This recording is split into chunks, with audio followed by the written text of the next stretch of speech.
Eternals is brought to us by Marvel Studios, directed by Chloe Zhao or Zhao. If I get some of these names wrong, I apologize. I'm not really good at them, but anyway. Starring an ensemble cast, the Eternals are an immortal alien race who emerge from hiding after thousands of years to protect Earth from the evil counterparts, the Deviants. Basically, to save the world and help humanity because they're better than what we see, that kind of thing. And it's a very unique and fresh perspective on the MCU. Now that we're in a world post-Avengers Endgame, MCU once again continues to delve into areas that we've never really seen before. If you haven't seen this movie, I'm going to be going into some details about the plot, so spoiler warning if you haven't seen it. The reception that the Eternals is getting, if you look on the Rotten Tomatoes site, the last time I checked it was 49% positive.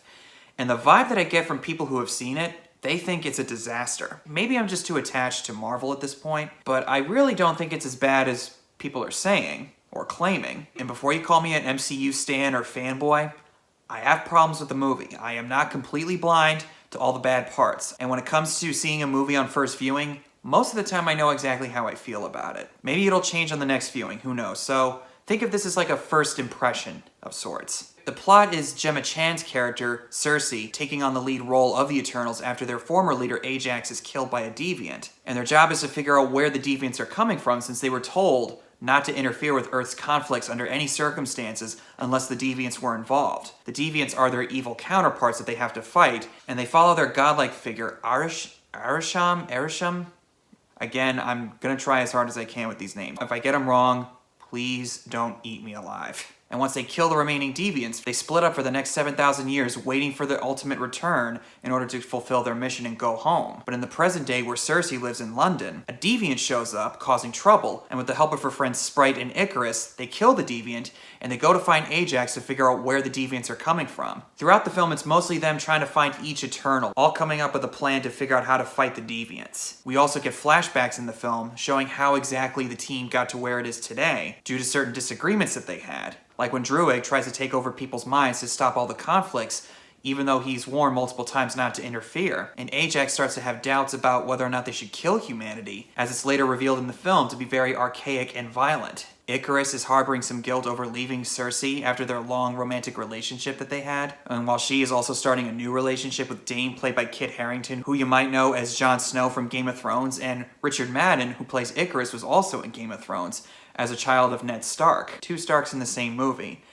Yet they're in the same universe as Tony Stark. If they haven't made the jokes by now, odds are it's gonna happen. And the character Kingo is the comic relief of the movie, starring as a Bollywood film actor in India, coming up with excuses for how he's managed to stay alive for so long, saying, that's my great-great-grandfather, my great-grandfather, my grandfather, and my father. And that his helper, or his director, thought initially that he was a vampire, but then he told him his secrets, and they have sort of an arrangement not to tell everybody in public. Kind of like a Batman and Alfred situation, which is more than noted in this film as well. I'm surprised that Marvel managed to get away with referencing DC characters, similar to the 2002 Spider-Man where Tobey Maguire says, up and away, or Shazam! That's also Fasso's son mentioning Superman when he sees Icarus, with the lasers coming out of his eyes or flying around. I don't wear a cape.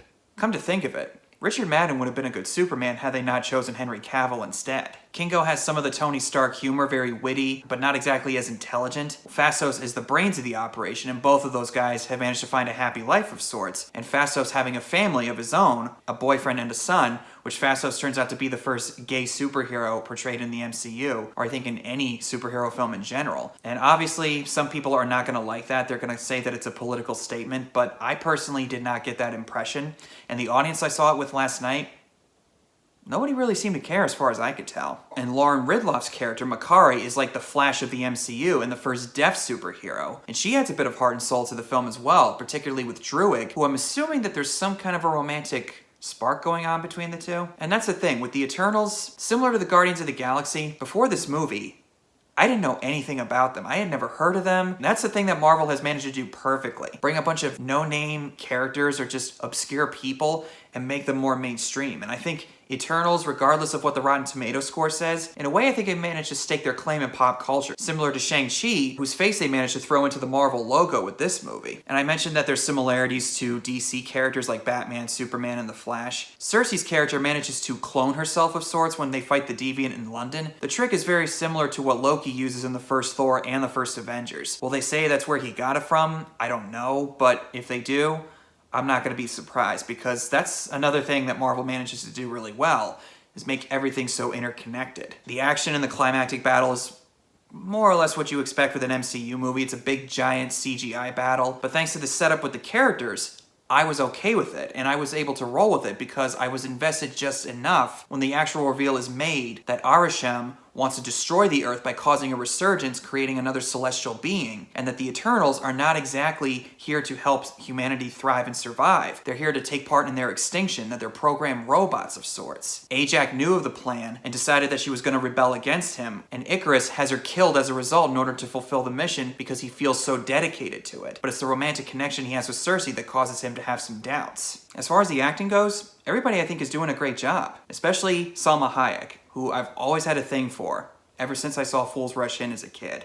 Okay, all that aside, I'm just glad that they got her in the MCU. And she is really good as the leader and a voice of reason for the Eternals. And I am so happy to say this. Angelina Jolie as Thena is terrific. She really, really wins me over. For all intents and purposes, she is the heart and soul of this movie. I got nothing against her, but as an actress, I've never really been a big fan of hers. She just never really did it for me. I thought she was fine in Mr. and Mrs. Smith with Brad Pitt, whom she was dating at the time, if it wasn't that obvious. Changeling she was really good in. That movie Salt that she did as the spy or whatever, that was just weird. Tomb Raider, ugh.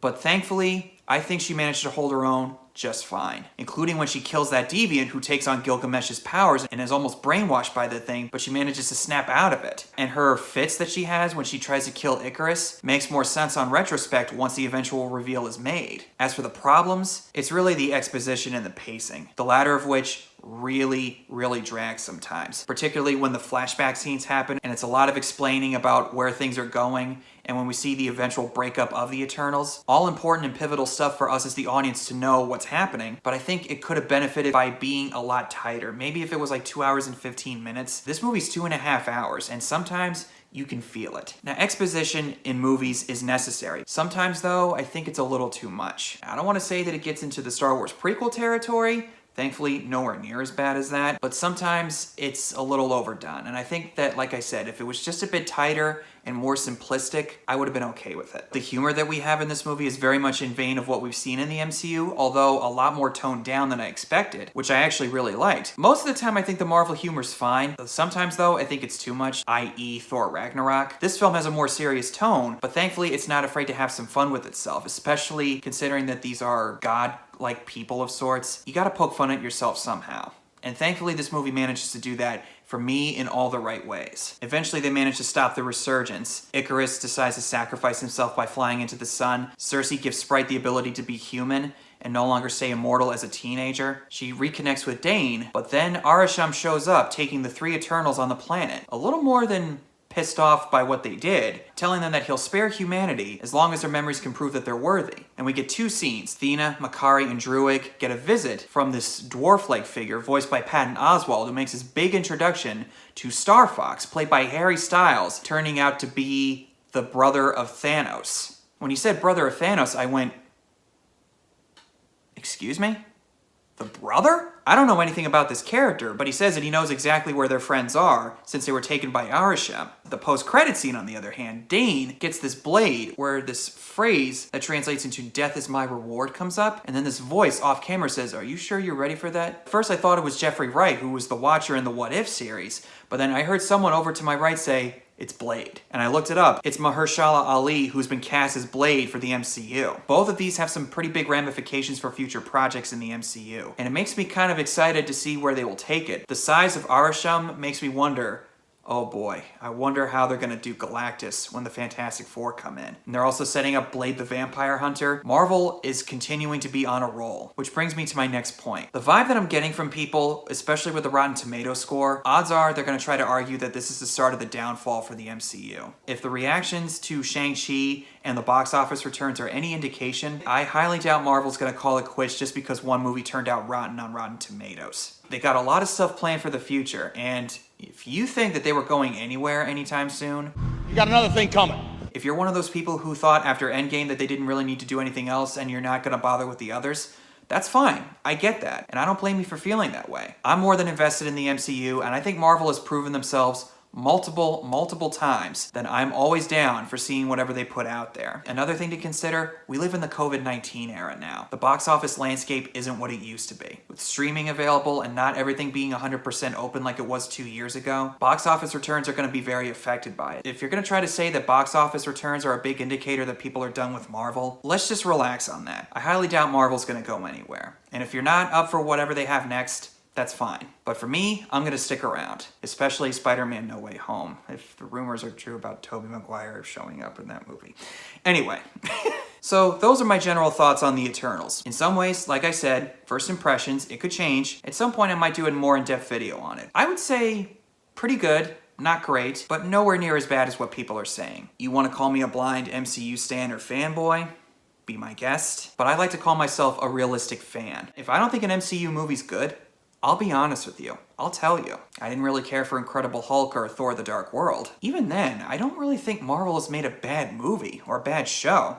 At least the ones that I've seen. At its worst, Marvel's just forgettable and uninspired. As far as I'm concerned, not the best, but certainly not the worst. Thanks guys for watching. Comment below and tell me what your thoughts are on the movie, and I'll see you guys in the next video.